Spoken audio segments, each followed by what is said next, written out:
Anda bayangkan, ada penghafal Quran yang wafat dalam keadaan tertimpa, dia syahid, dia disolatkan, dimandikan seperti umumnya, tapi statusnya bukan sekadar syahid.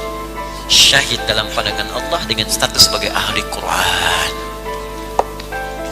Ada yang menutup hijab perempuan dengan sempurna, terkena banjir. Bayangkan, wafatnya syahid di sisi Allah, dunianya orang menyebut biasa, syahid di sisi Allah, dan kemuliaannya ditemukan mayatnya setelah beberapa hari tapi tidak membusuk, keluar bau harum di tubuhnya, dan Allahu Akbar, banjir yang memutar-mutar dirinya itu tidak pernah membuka auratnya.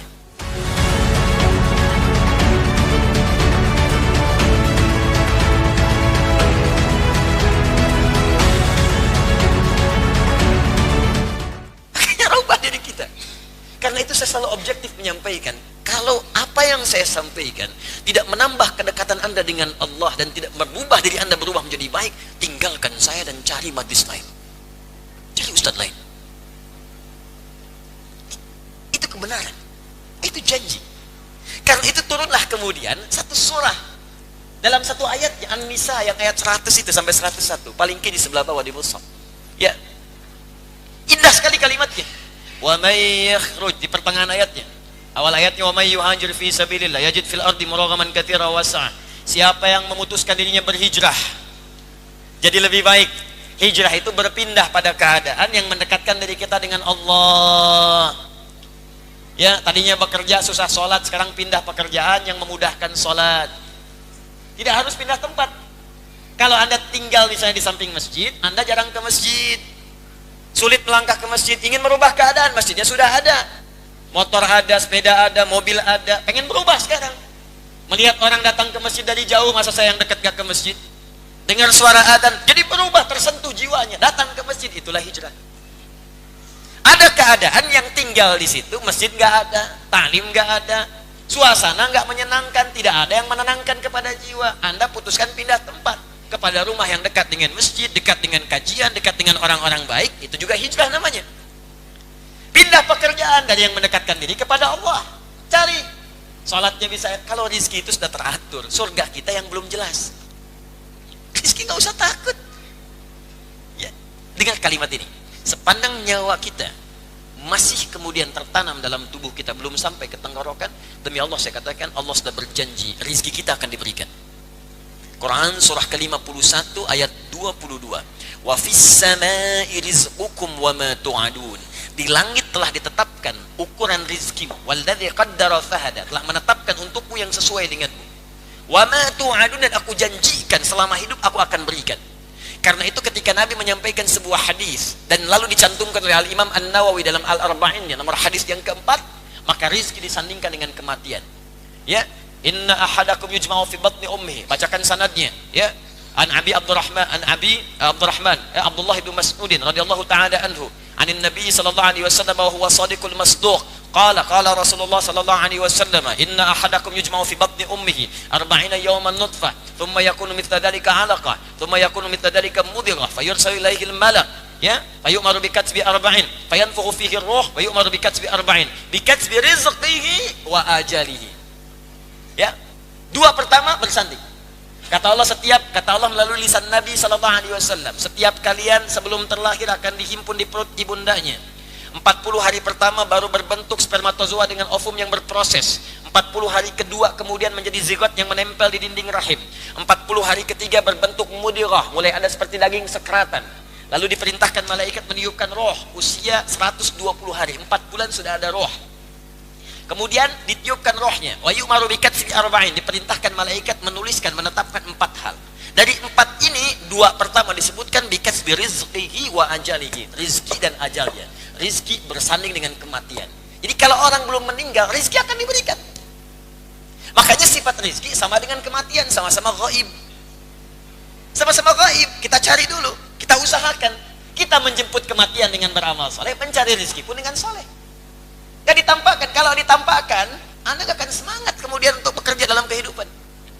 Rizki antum misalnya 100 miliar, malam ini udah diambil 99 miliar 999 juta, ya 99 ribu rupiah. 99 miliar 999 juta 999 ribu rupiah, tinggal 1000. Dan tahu kalau itu diambil 1.000 meninggal. Apa Anda pikir besok Anda bekerja? Tidak. Itikaf di Masjid Al-Ihsan. Astagfirullah, astagfirullah. Ya. Mas kenapa? Pulang dulu istirahat. Tinggal 1.000. Capek, lemes tidur. Dibangunin, plak, kasih aku. Sedot, sesedot meninggal. Sifatnya gaib. Jadi nggak usah takut dengan rizki, nggak usah takut. Rizki itu teratur. Anda tinggal mau bekerja, bergerak, rizki diturunkan. Yang belum jelas itu surga kita. Makanya cari. Ya hijrah. Nah, Kak, di antara cara hijrah itu nggak bisa langsung Anda kerjakan. Hijrah terbaik belajar dulu lewat ilmu supaya beramalnya benar. Maka muncul kemudian kalimat dari para ulama, al-ilmu qabla al-amal. Ilmu dulu baru beramal. Maksudnya amalnya disertai ilmu. Ya, tapi jangan lupa ini kalimat sering dipotong juga. Ada al-adabu qabla al-ilmi, adab sebelum ilmu. Ini kalimatnya dipotong, bilangnya al-ilmu qabla al-amal, betul, tapi jangan lupa al-adabu qabla al-ilmi, adab sebelum ilmu. Orang yang menghapus kalimat adab sebelum ilmu, langsung ilmu kemudian amal, itu biasanya berilmu tapi tak beradab. Itu yang bahaya. Ya. Nah, adab, ilmu, amal. Datang dia ke majelis ilmu untuk belajar. Ayatnya apa berbunyi? Teruskan ayatnya. Wa may yakhruj min baitihi muhajiran ila Allahi war Rasul, thumma yudrikul maut faqad waqa'a ajruhu 'ala Allah. Siapa yang tergerak berhijrah? Ya Allah, saya banyak berbuat salah, saya ingin berubah ya Allah, saya ingin taubat. Datang dia ke majelis ilmu, dapat info, Ustaz fulan, berangkat dia di jalan. Sampai di jalan, thumma yudrikul maut, tiba-tiba datang maut menjemputnya lebih cepat dari apa yang ia duga. Mautnya tepat waktu, dia duga-duga mungkin masih lama kemudian wafatnya, ternyata maut datang lebih cepat dari apa yang ia duga, meninggal di jalan. Apa kesaksian Allahnya? Perhatikan kalimatnya. Faqad, pakai fa, pakai qad. Fa-nya menunjukkan cepat, harfu atfin rabitin baina syai'aini bila hudud. Huruf yang merespon sesuatu dengan cepat tanpa jeda. Qad tahqiq, huruf yang menjamin kepastian. Maka kalimatnya diterjemahkan dengan kalimat berikut. Maka Allah menjaminnya dengan cepat dan pasti. Waqa ajruhu 'ala Allah, dituliskan langsung pahalanya, digugurkan dosa-dosanya. Kita cari itu. Nah, ini kalau kemudian tidak ditemukan yang seperti ini, maka turun kemudian status syahidnya pada yang begini.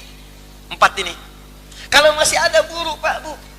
Teman-teman buru. Coba dalam sepekan tuh, di mana ada majlisnya? Al-Ihsan, Al-Azhar, Baitur Rahim, Jannatul Firdaus, sana lagi terus. Coba cari yang lebih dekat dengan Anda. Yang penting mudah-mudahan kita mah ikhtiar aja, nggak tahu kapan wafatnya. Penting ikhtiar. Ada amalan ini, kejar. Mudah-mudahan saat wafat dalam situasi sedang ta'lim, wafat sedang sholat. Terus walaupun naik misalnya ya bis kota, ya mau naik misalnya mobil-mobil dan online yang lain sebagainya, mau naik taksi, mau naik bis, usahakan di situ berzikir. Istighfar, subhanallah, masya Allah, astagfirullah, baca Quran. Kenapa? Mudah-mudahan saat wafat sedang zikir. Itu. Nah, ini jalan foto sini, foto situ. Aduh, ceplik ini, ceplik itu, update status. Ya, ketemu Ustadz bukan minta doa, minta foto. Antum buat apa? Buat bukti Ustadz di alam kubur.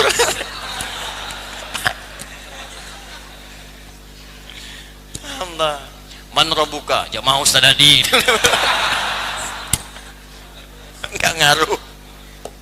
Jelas ya? Tayyib. Jadi ini. Nah, kalau itu tidak ada, ta'lim misalnya belum dapat peluang karena terisolasi di sebuah tempat misalnya. Ta'lim enggak berjalan karena ada wabah. Ya, enggak bisa. Kalau wabah itu kata Nabi, yang dari luar daerah itu jangan datang, yang situ jangan keluar. Itu rumus. Ya, itu rumus setiap penyakit menular. Makanya kalau ada penyakit yang menular, ya flu, yang flu berat itu yang mungkin menular, jangan dipaksain ke masjid. Di rumah itu lebih utama. Idza maridal 'abdu aw safar kutiba lahu mithla ma kana 'alaihi muqiman sahihan. Hadisnya sahih. Jika seorang hamba sedang sakit atau bahkan sedang safar dan tidak bisa menunaikan amalan rutin yang selalu ia kerjakan, maka ketika ia mengerjakannya tanpa amalan rutinnya itu, pahalanya tetap diberikan sempurna. Kalau ada seorang hamba sakit, biasa ke masjid, kena flu-nya flu berat, yang kalau datang bisa menular, yang lain kena flu semua. Maksa lagi pengen di belakang imam, imamnya kena flu juga. Besoknya nggak ada yang imamin, celaka cepi. Makanya tinggal di rumah. Saat di rumah itu Anda sholat padahal biasa ke masjid, pahalanya diberikan sesuai dengan yang biasa ke masjid. Pahala yang sama dengan ke masjid. Nah, ini mungkin karena ilmu ini belum sampai, makanya dipaksakan ke masjid. Kalau sudah sampai ilmunya, di rumah aja nggak apa-apa. Ya. Papa ke masjid, Pak, pahalanya banyak. Mama, hadis Nabi. Ya udah jangan deket-deket mama sana-sana. Habis saya. Nah, jadi yang dari luar jangan masuk, yang di dalam jangan keluar, penyakit menular itu. Ini yang terkena wabah tiba-tiba meninggal kemudian. Mat'un. Maka statusnya apa tadi? Syahid. Tapi bukan syahid dunia, hanya akhirat saja. Itu pun statusnya di bawah yang tadi. Ya, yang ta'lim, yang syahid di medan perang itu masih di bawah. Jelas di sini? Mat'un. Yang wafat dalam keadaan terserang penyakit di perut. Sakit perut. Mah akut. Ya, termasuk perjuangan yang levelnya paling tinggi di sini seorang ibu yang tengah mengandung wafat. Ya, melahirkan wafat. Itu tinggi Bu pahalanya. Ibu nggak usah takut Bu kalau sedang lahiran, nggak usah takut. Ya, nggak ada kaitan dengan kematian. Kematian itu tidak identik dengan lahiran. Kematian tidak identik dengan jantungan. Banyak orang sakit jantung masih hidup, ya. Ada yang kutilan meninggal.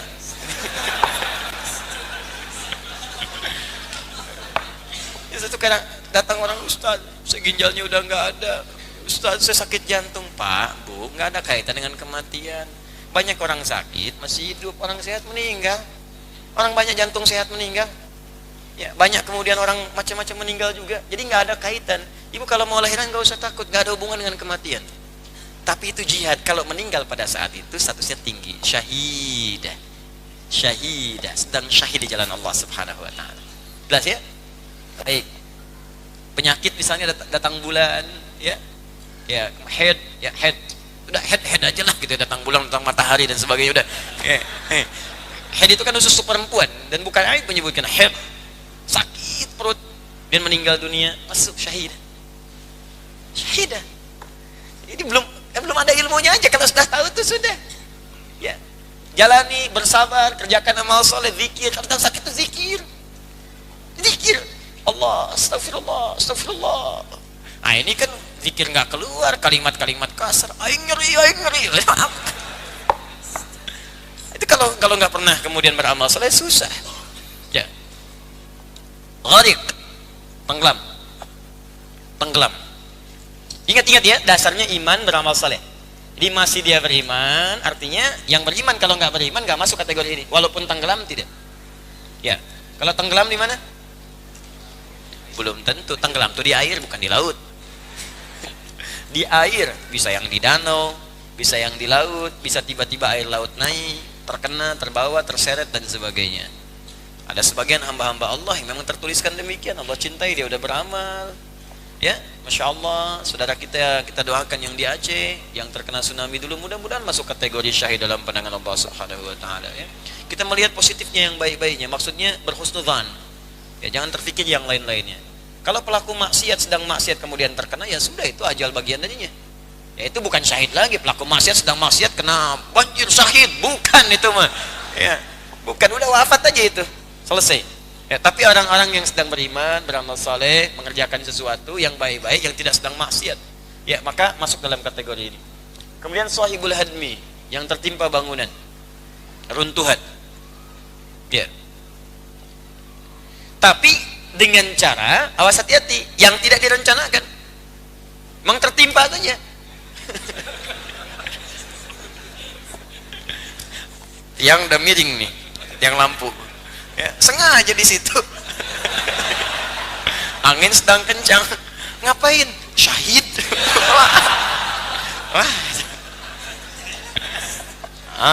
Ali bin Abi Thalib radhiyallahu taala anhu sedang berdiri. Tiba-tiba sadar kemudian atap bangunan itu sedang lapuk. Seketika langsung berpindah. Begitu pindah jatuhlah bangunan itu. Bruk. Selamat beliau. Kata seorang di sampingnya, Ali, kenapa engkau menghindar dari takdir? Terkena bangunan itu. Kata Ali, saya berpindah dari takdir yang satu ke takdir yang lain. Maksudnya mengajari orang ini ya bahwa kita diberi kemampuan oleh Allah untuk melihat keadaan. Kalau memang ada yang berbahaya, pindah. Jelas ya? Jadi bukan ditungguin tsunami datang, syahid. Bukan. pergi. Jelas ya? Kalau tak sadar tiba-tiba kena dan sebagainya, sedang baca Quran, kena gempa tertimpa. Adik kelas saya itu mengabdi kemudian di Palu, dia bikin pesantren Quran. Terjadilah gempa itu. Saat gempa terjadi, banyak cerita pilu yang dia bawa. Dia datang ke sini malam-malam bertemu dengan kami. Ada sebagian juga teman-teman mengisahkan, Allahu Akbar, ada para santriwati, mereka penghafal Quran. Bahkan ada sebagian di antara mereka yang sudah 30 juz selesai. Ada kisah tentang kerudung, ada kisah tentang mushaf. Allahu Akbar. Satu kali ada yang sudah tertimpa oleh bangunan gempa. Ini kisah nyata. Kemudian saat tertimpa itu, pertama dia minta selamatkan dulu temannya dulu. Kawan saya tolong keluarkan dulu katanya. Sudah diambil kemudian kawannya. Yang kedua, ini yang paling menarik. Karena ini yang paling berat, harus menggunakan alat yang spesial, khusus. Alatnya belum tiba. Apa yang ia katakan? Tolong mushaf saya. Mushaf saya. Dia pegang mushaf, dia selamatkan mushaf dia. Yang dia baca, yang membantu, yang menghafal Quran sampai khatam, yang mengangkat derajatnya, tolong mushaf saya. Dan saat kemudian alat itu tiba, dia wafat dengan izin Allah Subhanahu wa ta'ala dengan pelukan mushaf di tangannya. Anda bayangkan, ada penghafal Quran yang wafat dalam keadaan tertimpa, dia syahid, dia disolatkan, dimandikan seperti umumnya, tapi statusnya bukan sekedar syahid. Syahid dalam pandangan Allah dengan status sebagai ahli Quran. Ada yang menutup hijab perempuan, tutup dengan sempurna, terkena banjir. Bayangkan, wafatnya syahid di sisi Allah, dunianya orang menyebut biasa, syahid di sisi Allah, dan kemuliaannya ditemukan mayatnya setelah beberapa hari tapi tidak membusuk, keluar bau harum di tubuhnya, dan Allahu Akbar, banjir yang memutar-mutar dirinya itu tidak pernah membuka auratnya. Wafat beberapa hari, jasadnya utuh, baunya harum, dan Allahu Akbar, demi Allah, auratnya tidak terbuka, tertutup. Orang kena banjir itu kan macam-macam kena, tersingkap, kena macam ini, tertutup. Jangan takut. Jadi kalau tanda itu sudah dibuka oleh Allah, bukan sekedar dalam kalimat yang tertuliskan di mushaf yang dituliskan, tapi sudah menjadi tanda nyata dalam kehidupan, Anda belum beriman dan belum yakin juga, lantas Allah harus memberikan tanda apa lagi? Maka teman-teman, ini 4 contoh ini, nanti ada tambahan yang meninggal dalam keadaan terbakar, kena kebakaran macam-macam, ada. Ini hanya gambaran contoh kepada kita bahwa setiap hal dalam kondisi apapun usahakan selalu berbuat baik. Dan ketika berbuat baik disaksikan oleh Allah kebaikan itu. Dalam wafat itulah sedang berbuat baik. Ketika disaksikan oleh Allah, bahasa Arabnya kan saya katakan di pertemuan yang lalu, sesuatu yang disaksikan disebut syahid. Ada syahidun, ada masyhudun. Masyhud dipersaksikan oleh Allah, syahid melihat langsung kejadiannya. Yang syahid itu yang di medan perang, yang di alam pertempuran, yang macam melihat keutamaan-keutamaan itu. Yang masyhud disaksikan oleh Allah, sedang beramal soleh, wafatnya beramal soleh. Kena wabah, sedang beramal soleh. Sakit perut sambil berzikir, ya kena banjir dalam keadaan berbuat baik, disaksikan demikian. Makanya statusnya syahid dengan iman dan amal soleh. Karena itu biasakan beramal soleh, biasakan supaya dapat bagian itu.